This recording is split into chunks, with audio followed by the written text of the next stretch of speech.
All right, everybody, we are back with another episode of Let's Talk About It with JMACK, episode 7. We appreciate you all for tuning in once again. This was going to be quite special. We got a few topics today, and these are going to be a little bit different. Usually we do like kind of the same type of subject matter, but today we got one that's a little different, but it's rather interesting. Once again, I want to thank you all for rocking with me thus far. And also, if you haven't subscribed yet, please be sure to like and subscribe and leave a comment below that you have done so. I will be doing a prize giveaway very, very soon as I hit 1,000 subscribers. That's right, 1,000 subscribers. And I'm thinking about giving away about $100 to a very lucky, loyal subscriber who's been rocking with us. And once again, thank you for everyone for tuning into the JMACK Experience podcast. We got a very special episode coming up. Also, thanks for tuning into the Gordito and Chinito Adventures blog and the Gordito and Chinito podcast. Now, without further ado, today's topic, we're going to get right to it. Do cheaters leave their spouses for the affair partner? And this is the story. I can only speak for myself. I was married for 13 years to a verbally abusive woman. I started talking to an old friend from high school. Wow. Who was very kind and attentive to me and ended up having an affair with her for 2 years. Diablo. Old sweetie pie. Only reason why I was staying with my wife was because of my children. I knew she would play games and try to alienate me if I asked for divorce. You know what's funny? A lot of people do this, to be honest. I'm going to tell you right now. I know people personally who are with their wife today or their significant other because of their child or children. I'm going to be honest. I've always been the type of person, if I'm not happy, I don't give a fuck if I got fucking triplets. I got to be happy. You know what I'm saying? I can't be with someone that's giving me a hard time or I'm truly not happy with. I mean, it's always good to try and work things out, but you get to a point, if you can't work it out, if you're like abusive, verbally abusive, the whole nine, I think sometimes it's just better to part ways and just figure it out, for your peace and sanity. You know what I mean? But moving on, they said, one thing led to another. I told my ex-wife, sure enough, the game started. My ex dragged out the divorce for over a year and did everything she could to turn my kids against me. I stopped seeing my mistress during this time just to try to make things easier. I mean, at that point, my nigga, you should have just kept fucking your mistress. You know what I'm saying? Because at this point, it's war. You know how it is. It ain't going to end. Yeah, shorty's fucking heated. She's going to be fucking doing everything out of spite to get back at you. So basically, he says, long story short, once the divorce was final, we started dating again and got married. She has been the most loving, caring individual I've ever been with, and we are celebrating 14 years of marriage. As for my children, it was tough going for me, but I stayed consistent to who I was and how I loved them. And once they turned 18, they came back to me understanding why I did what I did. Yo, that's some real shit, man. Then that goes to show, you know how they say there's 3 women in your lifetime, that those are truly the one. This is a very interesting story because I've always wondered if that will ever work. Like if you go back to someone that you were truly in love with back in the day, will it still be the same? Would y'all like reconcile now and be together? That shit's very weird. You know what I'm saying? Because people move on, they have kids, they get married, they do their thing. So I always thought that shit was not gonna work, but here we are today. We hear otherwise. They've been 14 years married strong. That's very interesting. That shit could be a movie, not for nothing. Somebody said, this is very heartwarming, but I'm sorry to hear about the children and thank God they made it back to you. And then somebody else said, not often you hear cheating success stories. Yo, that's a fucking fact, yo. Because once you cheat, it either ends bad or you don't hear about them getting married and all that, because they always say if someone leaves you for the person they're with, or they leave the person they're with for you, it's going to end the same way. But I guess once again, this is a whole different scenario. And somebody said 18 years of marriage, he left me for a co-worker and I could not figure out why. They had been having an affair for the previous 9 months. He blindsided me one Sunday morning and said he no longer loved me. He then moved in with her, and they've been together now for 5 years. Wow, that's crazy. So another se cansó de ella. I mean, it goes back to always what I say, yo, if you're not doing it, somebody else will. Um, and that's how the cookie crumbles. We're not gonna dwell on this one too much, but this is pretty interesting.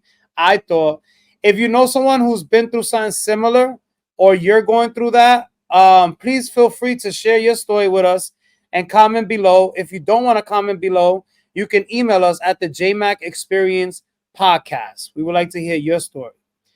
Now, our next topic says, are you kept shaved and clean? I'm hoping they keep clean because, I mean, whatever, a little hairy, tato, you just blow off the little wind off of it. But, you know, clean, that's a whole nother story. If you're not washing your ass, that's a fucking problem. Now, somebody says, I'm 40 weeks pregnant and my man doesn't care if I shave or not. I keep my pits shaved every 2 to 3 days or so. Damn, this bitch grows hair like like a hyena, bro. 2 to 3 days, you already got hairy armpits? Damn. Whenever it gets long enough for the razor to do something, I shave my legs, and other areas at this point in pregnancy are quite a task to do. So it's probably every 2 weeks or so. I'm expecting a baby any day now. So being smooth isn't exactly my top priority. Me personally, I really don't give a fuck if you're a little hairy. I mean, some people want it completely bald and waxed. I mean, I like that too, to be honest. However, you know what I mean? Because, Boricua's very open and freaky. They don't care. But, I mean, if it got a little hair on it, it's all right. It ain't, we used to lick lollipops off the fucking rug, if you dig what I'm saying. You know what I'm saying? But it is what it is. Somebody said, you could get wax or LASIK. Someone said, congratulations on your new baby arriving soon. You shouldn't be worried about shaving. Yeah, I mean, that should be the last priority for you, to be honest. You're about to have a baby. You're probably stressed out enough. You got a lot of shit going on. Shave when you're done, mama. It's not like you're gonna be singando after you give birth anyway. So you got time to do all that. Now, somebody says it's difficult to shave down there while being pregnant. It's okay if your husband does the job. Or I'm sure the hospital staff before labor will do so as well. I don't know about the hospital staff, but you can have your husband do it. Obviously, if her fucking stomach is fucking reaching, it's a humongous stomach, it's gonna be very hard for her. You know what I mean? And then somebody said here, this one was interesting. Shaving is actually less hygienic than being hairy. Shaving damages the skin and leaves it very vulnerable to infection. Hair keeps you cool, therefore, to remove it, it makes you more sweaty and smelly. Hair also protects from fungal infections, so you're cleaner if you're hairy. I'm gonna be honest, I think this kind of makes sense. Now I get why sometimes I sweat a lot. It's because I completely shave, not for nothing, and I shave once a week. But I find myself always sweating, and now I figured it out. That's probably what it is.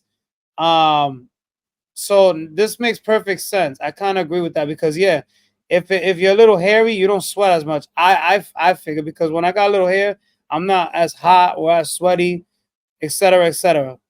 Now, somebody said lastly, I personally prefer not to shave, but I still trim. Recently, I've started talking to someone who apparently prefers a shaved woman. I don't like shaving because I've nicked myself one too many times.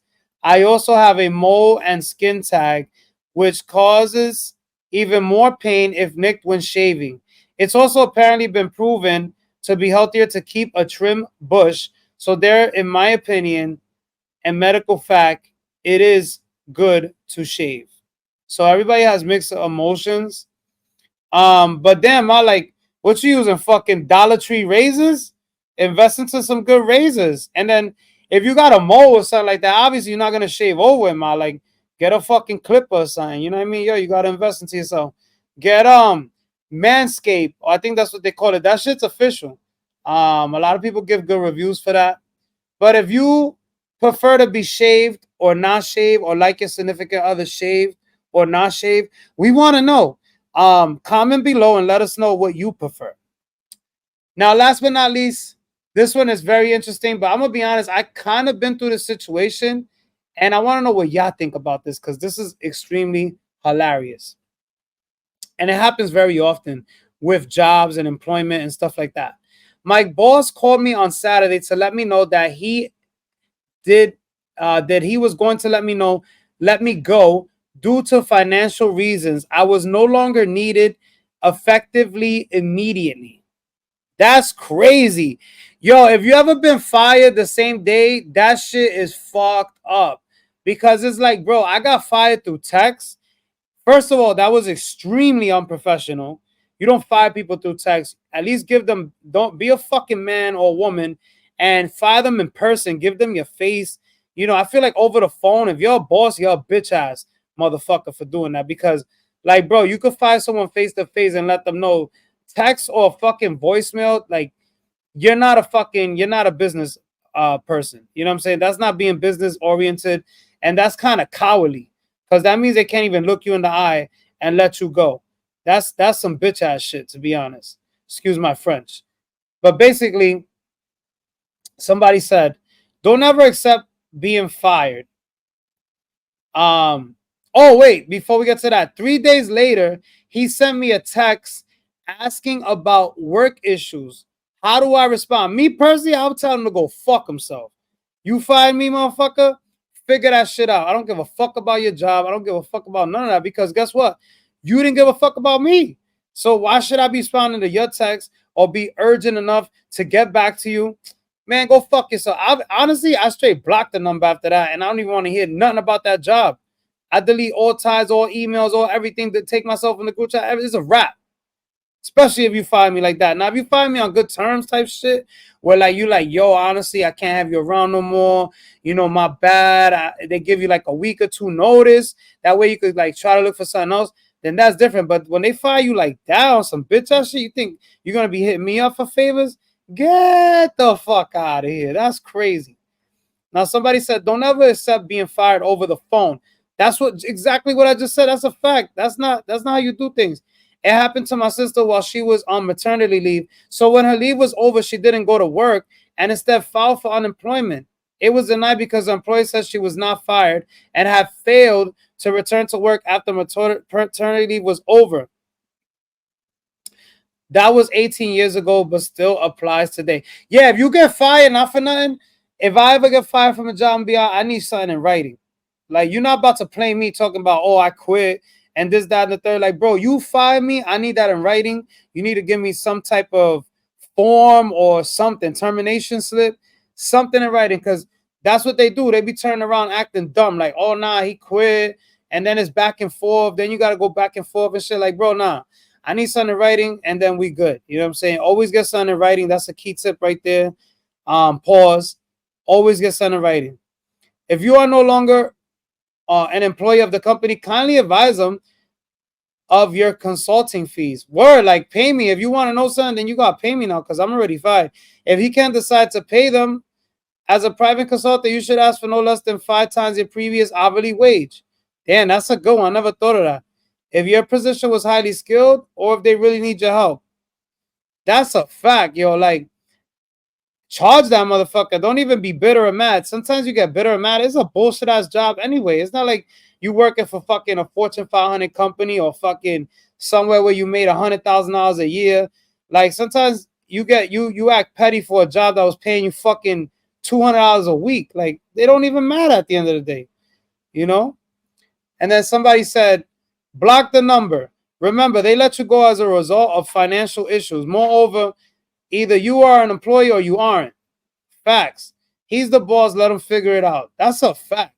Like, as I just said, let them figure it out. They let you go. Go fuck yourself at the end of the day. And then somebody else said, this is a good one. This is some dickhead shit that I would be on.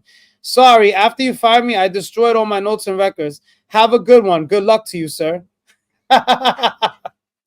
Yo, have you ever been let go from a job and you know how this feels and you can relate? Be sure to comment, please. And also, don't forget to like and subscribe. And if you want to share a special story with us, send it. We are all ears. Send it to the JMACK at gmail.com. Once again, I want to thank you all. We're signing out. Another episode. Let's talk about it with JMACK. Episode 7. Grah.